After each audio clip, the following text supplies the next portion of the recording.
అడిగిన ప్రశ్న ఏంటంటే, కాలభైరవుడిని త్వరగా ప్రసన్నం చేసుకోవాలి అంటే ఏమిటండి అని. ఎవరికని ప్రసన్నం చేసుకోవాలి? శ్రద్ధయా పరయోపేత అని చెప్పారండి గీతాచార్యులు కృష్ణులో భక్తి యోగంలో.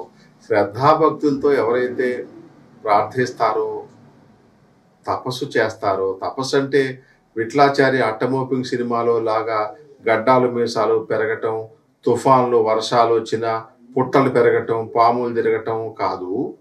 ఏదైతే ఒక లక్ష్యం మీద ఒక ఇష్టదైవాన్ని పెట్టుకుని ఒక గురూపదిష్టమైనటువంటి మంత్రాన్ని నియమిత వేళల్లో చక్కగా అనుష్ఠానం చేసుకుంటూ జపం చేసుకుంటూ ఉండగా చేయగా ఆ దైవం ప్రత్యక్షం అవ్వటము, స్వప్న దర్శనం ఇవ్వటము, లేదంటే సక్రమమైనటువంటి జీవన విధానాన్ని అందించటము జరుగుతుందన్నమాట.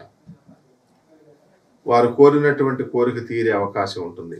అయితే ఇంకా త్వరగా, ఎంత త్వరగా ప్రసన్నం అవ్వాలన్నా ఆ త్వరితగతిన ప్రసన్నం అవ్వటానికి మీలో దృఢమైనటువంటి భక్తి ప్రధానం. అన్నిటికంటే త్వరగా ప్రసన్నం అయ్యేవాళ్ళు కలియుగంలో మానసాదేవి, కాలభైరవుడు, వెంకటేశ్వరుడు అంటారు కనుక కలో వెంకటనాయక కాలభైరవ మానస అంటారు. సుబ్రహ్మణ్యుడు కూడా అంటారు అనుకోండి. అయితే మన ప్రస్తుతంలో కాలభైరవుడు త్వరగా అనుగ్రహించాలి అంటే ఆయనకి ఇష్టమైనటువంటి ఆహారాన్ని నివేదించాలి. ఇష్టమైన ఆహారాన్ని, ఇష్టమైనటువంటి పానీయాదులు శాస్త్రంలో, తంత్రశాస్త్రంలో ఏం చెప్పబడినవో అవి చేయాలి.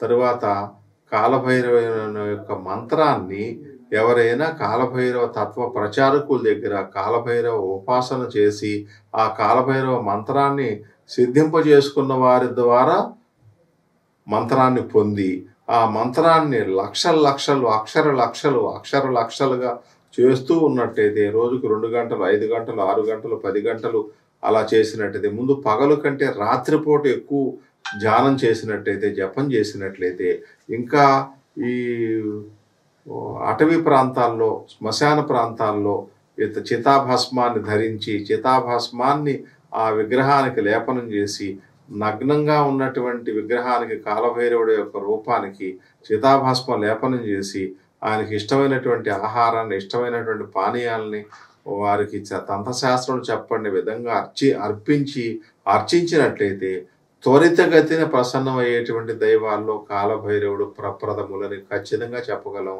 మీరు ప్రయత్నించి చూడండి. మీకై మీరు స్వతంత్రంగా ప్రయత్నించే ప్రాసెస్ కూడా ఒకటి చెప్పబడింది మంత్రశాస్త్రంలో. ఏదైనా శివాలయానికి వెళ్ళి ఆ శివాలయంలో ఒక మట్టి కుండలో ఒక భూర్జపత్రం మీద కానీ, ఏదైనా తాళపత్రం మీద కానీ మీకు కావాలనుకునే మీరు ఎంచుకున్నటువంటి దైవం యొక్క మంత్రాన్ని దాని మీద రాసి, ఆ రాసినటువంటి భూజపత్రాన్నో తాళపత్రాన్నో పరమేశ్వరుడి దగ్గర మృత్తు భాండంలో ఉంచి అక్కడ పూజించి ఆ పరమేశ్వరుడే గురువుగా భావించి తీసుకుని జపం చేయటం అనేటువంటి పాయింట్ కూడా చాలా ప్రధానంగా చెప్పబడింది.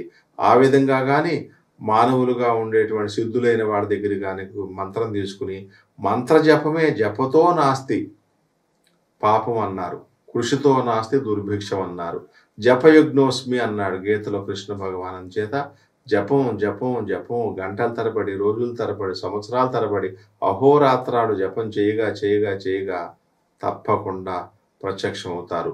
మిగతా అందరికంటే త్వరగా ప్రత్యక్షం అవుతారు భైరవుడు. ఎందుకంటే సునక ముఖంతో ఉండేవారు కాబట్టి ఆయన ప్రత్యక్షంగా దర్శింపజేసుకునేటువంటి శక్తి కూడా కలియుగంలో మిగతా దేవతలు కలిమాయిలోకి ప్రవేశించలేరు, కలి ఆవరణలోకి అంటారు.